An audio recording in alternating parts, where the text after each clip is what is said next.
Good afternoon, and thank you for joining us on this Friday, April 22nd. Live from Boone, North Carolina, I'm Stephen Biddix. I'm Sydney Gladwell, and this is the Appalachian Weekly News. We start off with a fatal crash involving 3 cars and 2 motorcycles on Highway 105 near Snaggy Mountain Boulevard. On April 14th, an intoxicated Colin Matthews struck the 2 motorcycle riders with his car, killing 1. Nicholas DeWinkler died from his injuries at Watauga Medical Center later that day. Matthews has been charged with a DWI and will have a court date on May 20th. Investigations are still underway to see if any additional charges are necessary. A well-known bar on King Street recently changed its age requirement. Our correspondent Marin Blake has more. Ransom Pub, an event venue in Boone, is known for its Thursday karaoke nights where 18-year-olds and up are allowed in. Recently, the venue has changed its age restrictions to 21 and over. The new age requirement at Ransom creates a number of different changes for this venue. Luke Huntley, a bouncer at Ransom, talks about the main impacts he has seen from this new rule. The main impact that we saw from it was that the bar is less crowded. We wanted people to be over 21 people to be able to get their drinks faster and more efficiently because you're not having under 21 people standing at the bar. How it affected us money-wise, on certain nights we've been making about the same as we have been with the unders still in the bar. Although there are benefits for the venue with the new age restriction, it has received backlash. Before they raised the age to 21, they raised the under fee from $5 to $10. This upset many people, and even more were upset when the rule changed to unders not being able to get in at all. So there's been a lot of backlash when we raised the age. Because most of the Thursday nights we'd have a line. We have 2 separate lines. We have a line for over 21. We have a line for under 21. Our under 21 at some points would get down to Buy Mellow Mushroom, and then at some nights it would be not a lot of people, but we'd still have a lot of under 21 presence in the bar. Of course, when you're going to go ahead and take that away, there's going to be backlash from it. Fake IDs in all college towns is a prevalent issue. Now, with only 21 and over allowed in Ransom, the bouncers have to be sure that no one is using a fraudulent ID. Luke Huntley talked about how they handle fake IDs and how they catch them. I have a stack probably about that big of fake IDs. When we catch somebody with a fake ID, we're not here to make your night any worse. We already got your fake ID taken. We're just going to tell you to go home. As of right now, Ransom has no plans to change the age back to 18 and up. However, they are hosting special events where 18-year-olds can attend. For the Appalachian Weekly News, I'm Marin Blake. As the weather in Boone very slowly warms up, the Boone Fire Department wants to remind residents how to safely dispose of yard debris. North Carolina law prohibits outdoor debris burning of any kind, but residents can bring their debris to the landfill. Certain burn permits can be obtained at the fire station or online, as it is important to properly dispose of your yard debris to prevent wildfires. Boone residents are allowed up to 3 free pickups per year. To schedule a pickup, contact Public Works at 828-268-6230. There is a new local business in town, Boba Bing. Boba Bing is a new food truck serving boba tea. Noble Arsenault is the owner of the food truck and has been a Boone resident for 2 years. Arsenault is excited to share his boba recipe with the local community and hopes to be able to open multiple locations in the area. Arsenault also wants to expand past boba and eventually host cultural events, farmers markets, and other pop-up events. Boba Bing is located on Highway 105 across from High Country Clay and is open Thursday to Sunday from 12 to 7 p.m. Hey Stephen, have you noticed the increase in prices at the pump and in stores? Yes, I have, and to say the least, it's been a nightmare. Well, this week, our correspondent Dylan Henson tells us about the inflation crisis. It is no secret that we are in the middle of inflation, especially here in the high country. Gas prices are up, food is up, and there's a lot of products that are missing off the shelves of grocery stores. This week, I spoke with Dr. Ash Morgan of the Walker College of Business, and basically what is causing this inflation. Well, the driving cause of inflation, to me, the 3 things I kind of mentioned. You've got supply chain problems, clogged shipping routes, a lot of companies having issues getting the inputs that they need to produce their good, into the country. Also labor force shortages. The Federal Reserve reported in March that consumer prices increased 1.2%. The increase was driven primarily by increased prices in fuels because of the Ukraine crisis. Gas prices also increased by 18.3% in March. I spoke with students around campus how this has affected them. Inflation has impacted me a lot because first off, I drive 2 hours to get to college. So driving back and forth to see my parents is very expensive. Also, I'm an artist. I really like to do art. And whenever I go to the art store, I can't find my Copic markers, I can't find my Prismacolors, I can't find anything to do the art that I love to do. And then when it is there, it's extremely expensive. Inflation's just kind of negatively impacted my life because just everything is getting so expensive, and like the gas and cost of living is just on the rise. It's just taking a toll financially.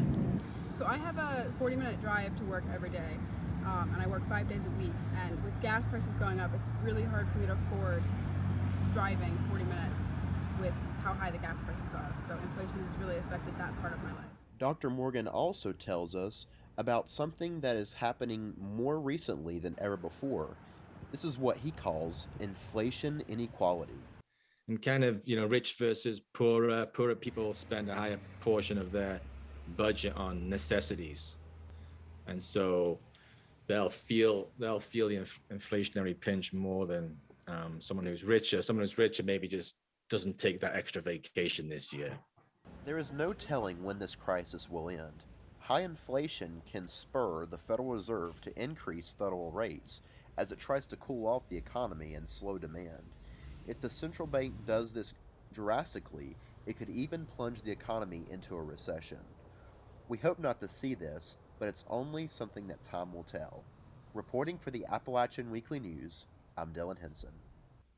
APPS hosted a senior day in the Plymouth Student Union on Tuesday. There was free food, games, and gifts, and seniors were invited to write out a bucket list to be entered in a giveaway with an interesting prize. Spirit and Traditions chairperson Catherine Long gave us the rundown. Today we're putting on Senior Day where we're recognizing our senior graduates. We have lapel pins to give out for people to wear on graduation. We're also auctioning off and giving away a signed football helmet given by SGA, and it's signed by our football coach, Coach Clark. If you're looking for something to do Saturday night, Acapocalypse is back for the first time since 2019. Acapocalypse is an a cappella themed concert that is being held in the Schaefer Center. The event begins at 7 p.m. and it will run until 9 p.m. So there's 5 groups performing, but we each do 10-minute sets. They're all choreographed, and it's going to be really fun. I feel like it's really special because we work so hard, but we feel like, I don't know, a cappella is kind of this little niche thing that a few of us do. And so we're all pumped because we're like, Schaefer Center, it's so exciting, but yeah, it just feels kind of niche. So it's really exciting when people come out and there's a bigger turnout than we thought there would be. Tickets are $5 for students and $10 for the public, and you can find the link for tickets at the ASU_apps Instagram page. For one App State professor, one man's trash is another man's motion picture show. Tom Hansel spent the spring season collecting trash from a local stormwater debris collector nicknamed the Trash Trout. Hansel then held workshops in which Boone residents could create their own short films utilizing the trash. These short films were spliced together to create the Trash Trout Motion Picture Show, which you can view May 6th at the Glenn Wilcox Plaza from 8 to 9 p.m. A local high school student was recently accepted to the school of her dreams. Our correspondent Shannon Pendleton has more. Getting accepted into an Ivy League school is a prestigious accomplishment for many students. For one Ashe County High School student, this is not an exception. Although Abby Carpenter is not the first person from her high school to get into an Ivy League school, she is the first in her family to attend college. She talks about how she feels about being a first-generation college student. It's kind of intimidating, but from what I've read about Yale and one of the big reasons why I applied, they're committed to making rural students succeed, and they have a lot of programs and resources for people like me coming from rural low-income communities to a place like Yale. Carpenter plans on majoring in political science and Spanish so that she can get a degree in immigration law and then later attend law school. She talks about why she plans on getting this degree. I always knew I wanted to do some type of law because I'm a very argumentative person, but recently a girl from Guatemala moved to Ashe County. She doesn't speak any English, and she told me of her journey on how she got here, and it really just made me realize how brutal the immigration process is, and I just feel like we really need to improve it and make it better, and I want to be one of the people that makes it better. Deciding on what colleges and universities to apply for can be a difficult decision. Carpenter gives her advice to other seniors who are applying to colleges. I would just say apply to as many colleges as you can, even if it's not an Ivy League. There's a lot of really good schools within North Carolina and around this area, because you just never know what they want. You might get lucky, but also very hard work, But like I said, there were some schools I didn't get into that I was really expecting to get into. It's kind of just up to the colleges, so just branch out, apply to as many different schools as you can with as many different resources and opportunities. Abby's story is a great reminder for us to follow our dreams and reach beyond our expectations. For the Appalachian Weekly News, I'm Shannon Pendleton. If you are a dog lover like myself, the Watauga Humane Society will be hosting a fundraiser today with many of our furry friends. The Disneyneers and Watauga Humane Society have teamed up to help raise money for animals and general upkeep of the Humane Society. All you have to do is donate $2 via Venmo or cash, or give a gift to be able to pet the dogs. The event will be today from 11 a.m. to 3 p.m. on Sanford Mall. And if you're a cat lover like myself, the Watauga Humane Society will also be hosting a kitten shower on Sunday from 1 to 3 at the shelter. Staff members and experienced foster parents will be there to offer information on how you can help the shelter's infant kittens. Supplies, kitten milk replacer, blankets. We're always looking for those soft, small, cuddly blankets, little soft, stuffy toys, for kittens like Chibi who are by herself. We really have to gear up, for kitten season, which is generally between the months of April, May to about September, October. We see our largest influx of kittens, and we just see a lot. It's generally probably close to over 100 that we get each season, and it really doesn't stop. It's our busiest season over the summer by far. They will also be collecting items needed to care for the kittens, and you can find their full registry at wataugahumane.org/events/11-2. Next time you go to Grandfather Mountain, say hello to their new friend, Fannie Mae, Grandfather's newest black bear. Fannie Mae arrived at Grandfather last spring, but has been held in a private area to help acclimate her to her new surroundings.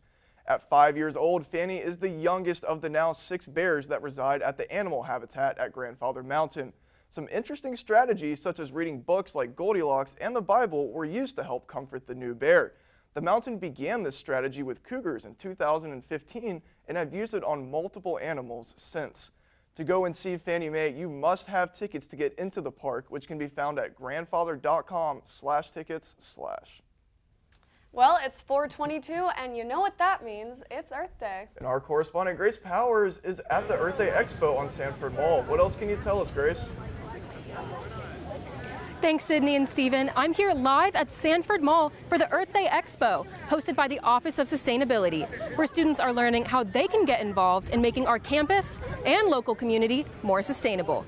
And we're learning why it's important to treat every day like it's Earth Day. All throughout the month of April, App State's Office of Sustainability has been hosting events to celebrate Earth Month. The jam-packed calendar of events included a Boone Creek cleanup at AMB, special guest speakers, campus farmers markets, and more.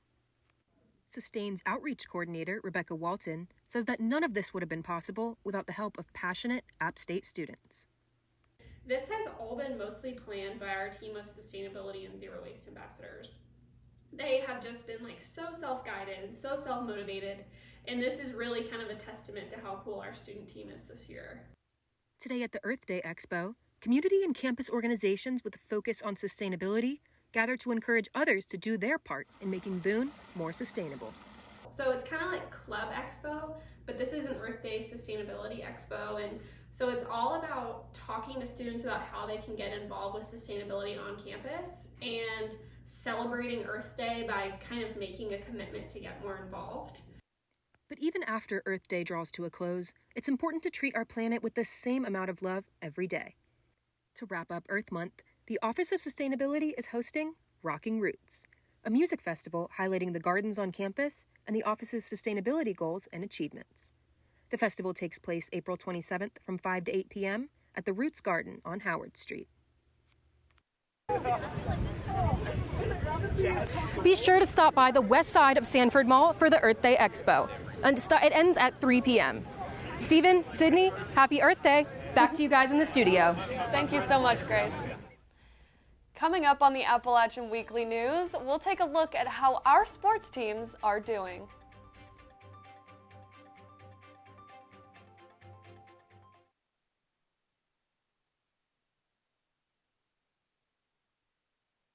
Hi, neighbor. I'm Ryan Perone. And I'm Elena Jones. Join us every Tuesday at 10 a.m. as we explore the events, organizations, and people that make the High Country so special.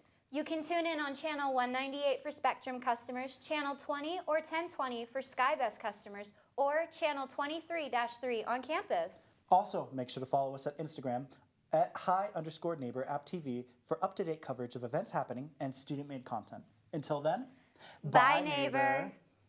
Welcome back to a brand new smack dab season of App TV's own queer-oriented show, Can't Think Straight. I'm Nate. And I'm Harriet. We'll be here to make you laugh and think as we combine comedy and education on Can't Think Straight. The show premieres Fridays at 9 p.m. You can tune in on watchapptv.com or on YouTube, Channel 198 for Spectrum customers, Channel 20 or 1020 for SkyBest customers, and Channel 23-3 on campus. Also be sure to check out our Instagram at Can't Think Straight App TV. We can't wait to see you there. Bye.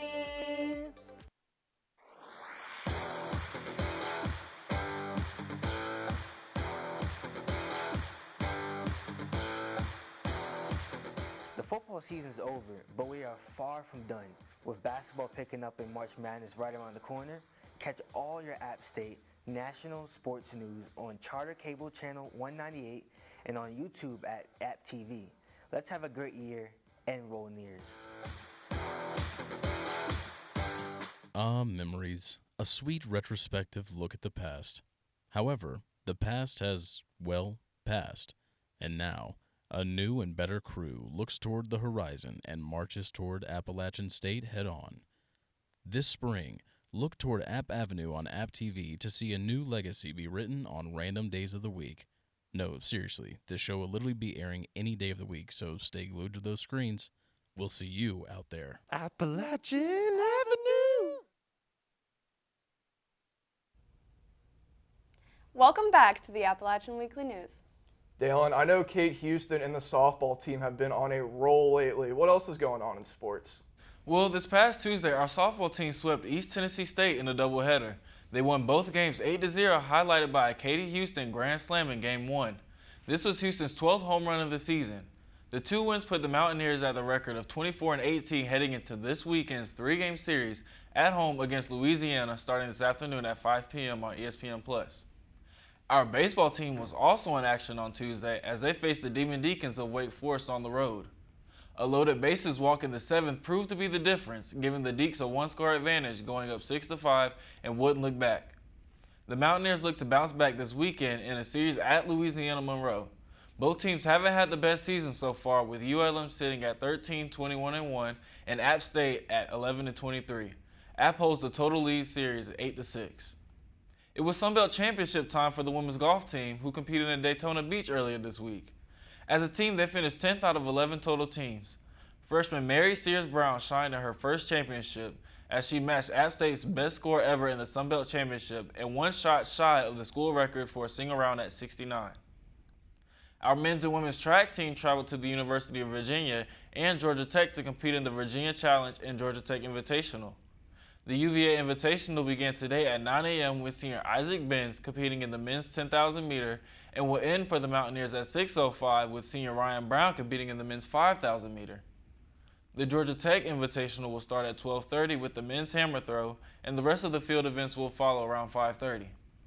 Saturday will consist of the women's high jump, men's pole vault, men's triple jump, and women's discus. The women's 4x1 will be the first event held on the track this Saturday at 1. That's all we have for sports. I hope our teams do well this weekend. Yeah, thanks, Dale. I'll definitely be checking in to see how App State Sports does. As will I. Good to go. And now it's time for your High Country High Note. As this is our last newscast of this semester, the Appalachian Weekly News is celebrating the graduation of not only Stephen and I, but 7 other hard-working individuals.